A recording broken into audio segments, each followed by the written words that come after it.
Então, realmente, a intolerância ao trigo é algo bem evitável, né? Está relacionado à qualidade e o equilíbrio da dieta, não necessariamente a presença do trigo. Então, vamos aos estudos para você ver como não é só o glúten que é o problema, né? Mas antes disso, vou passar um overview aqui para vocês entenderem quais marcadores estão relacionados à celíaca, quais marcadores estão relacionados à sensibilidade ao glúten. Então, tem HLA e o DQ2 e o DQ8. Esses são marcadores genéticos. Você pode fazer no teste exame genético ou exame laboratoriais mesmo. Esses estão associados à doença celíaca. Então, DQ2 e DQ8 são os exames genéticos. Então, aproximadamente 95% dos celíacos têm esses genes. E já no caso da doença não celíaca, há hipoplóticos. Então, aplóticos, HLA, aplóticos, HLA. Esses são considerados positivos aí, na maioria das pessoas, tipo uns 50% das pessoas têm em comparação com 30% da população geral. Então, esse é um marcador importante. Mas eu vou reiterar para você que a sensibilidade à insulina é mediada pelo sistema imune. Então, qualquer doença autoimune subjacente está ocorrendo lá, seja você, faça você dieta ou não, está acontecendo ao longo da vida porque todo mundo come essas porcarias. Então, você, quando você desenvolver a sensibilidade ao glúten, não vai adiantar você tirar só o glúten, você vai ter que tirar os produtos do trigo, muitas vezes até o trigo sem glúten, né, os produtos sem glúten, você tem que tirar esses carboidratos fermentáveis, né, FODMAPs, e esses compostos dos grãos que eu falei, do glifosato, do pesticida, dos lipopolissacarídeos. Eu vou entrar em mais detalhes nesses antinutrientes aí que você tem que, obviamente, evitar para tirar os sintomas dessa intolerância alimentar. Mas, obviamente, é uma doença de intolerância, né, mediada pelo sistema imune, afeta indivíduos quais o diagnóstico da doença celíaca foi descartado, obviamente.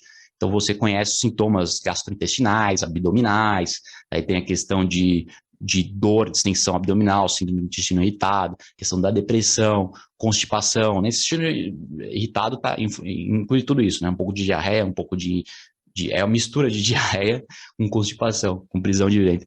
Então, realmente, é uma montanha-russa no seu intestino e as anormalidades intestinais estão aí. Mas tem a questão do humor, da ansiedade, depressão, porque afeta o cérebro. O sistema imune começa a afetar o cérebro. Todo mundo tem um elo frágil. Às vezes você geneticamente está propenso a ferrar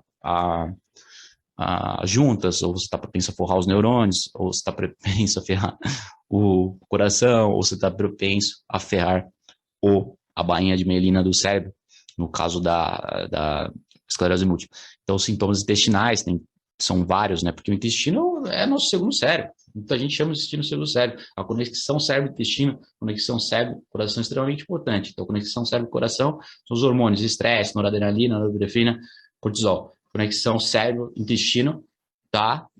Questão de ansiedade, dor de estômago, que vai afetar o seu cérebro também. Conexão cérebro-intestino.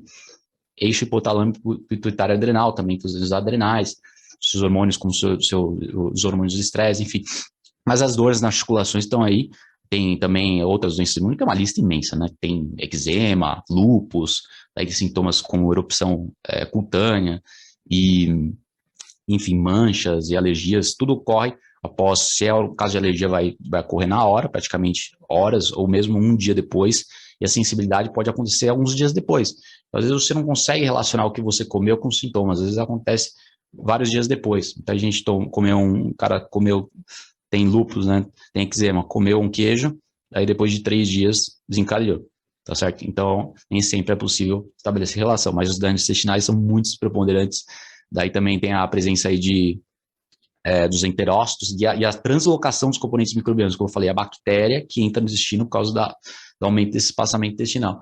Então, quem estudou muito foi o Corden, por conta das lectinas da dieta paleo, é o cientista da dieta paleo, principal cientista do mundo que estudou a dieta paleo, como isso afeta, como as intolerâncias afetam o intestino. Então, você come essas lectinas dos feijões, mal cozidos, principalmente, ou mesmo dos produtos vegetais mal cozidos, como mandioca mal cozida, enfim, você absorve essa toxina, né, esses componentes de proteínas, as lectinas, no intestino, causa dano intestinal e logo o aumento do espaçamento intestinal faz a translocação de componentes bacterianos ocorrer. Então faz todas as bactérias entrar na circulação e o sistema imune fica hiperativado como consequência. Então, bactérias que entram na circulação e todas as outras toxinas. Então, o caso da esclerose múltipla é o exemplo perfeito, porque essas bactérias entram e vão para o cérebro, então o sistema imune está combatendo essas bactérias no cérebro. É um desastre total. Esclerose múltipla você cura tomando aí muita vitamina D, muito ômega 3, elimina todas essas toxinas alimentares e vários vegetais diversos. A carnívora número 1, mas você ajusta as suas necessidades. Então, realmente, a resposta autoimune tem a inata, né? E a resposta autoimune sistêmica, crônica, tem várias ativações das natural killers, células exterminadoras, vários componentes do sistema imune, células T, mas para você tomar um glúten, para você comer glúten frequentemente, é bom você saber, ó, vou entrar nesse estudo para você ver o perigo do glúten. Vamos dar uma olhada aqui.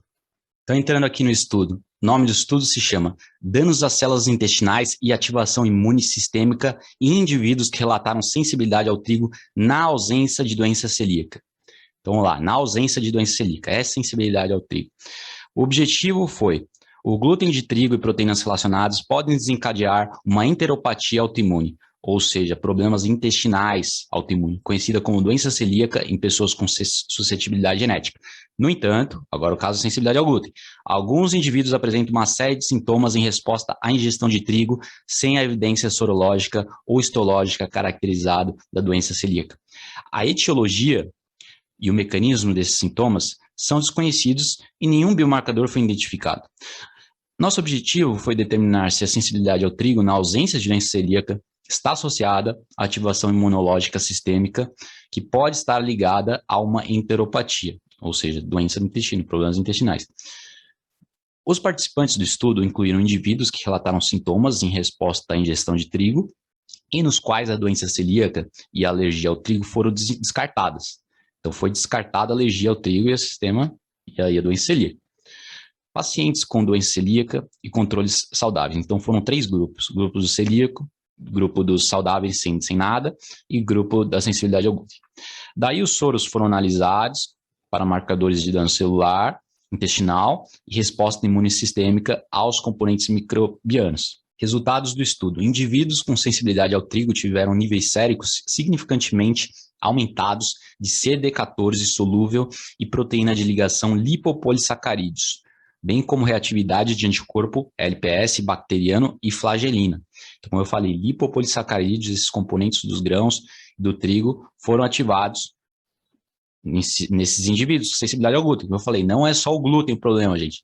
Então, os níveis circulantes de proteína 2 de ligação ao ácido graxo, FABP2, um marcador de dano às células epiteliais intestinais, foram significantemente elevados nos indivíduos afetados e correlacionados com a resposta imunológica aos produtos microbianos.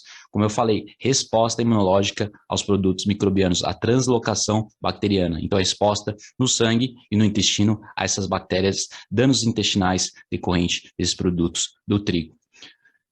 Conclusões. Esses achados revelam um estado de ativação imune sistêmica em conjunto com um epitélio intestinal comprometido que afeta um subconjunto de indivíduos que apresentam sensibilidade ao trigo na ausência de doença celíaca.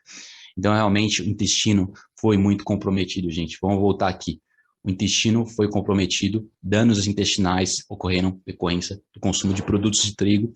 Depois, outro estudo vou mostrar que vai além dos produtos do trigo, mais geral dos produtos do trigo, são os piores.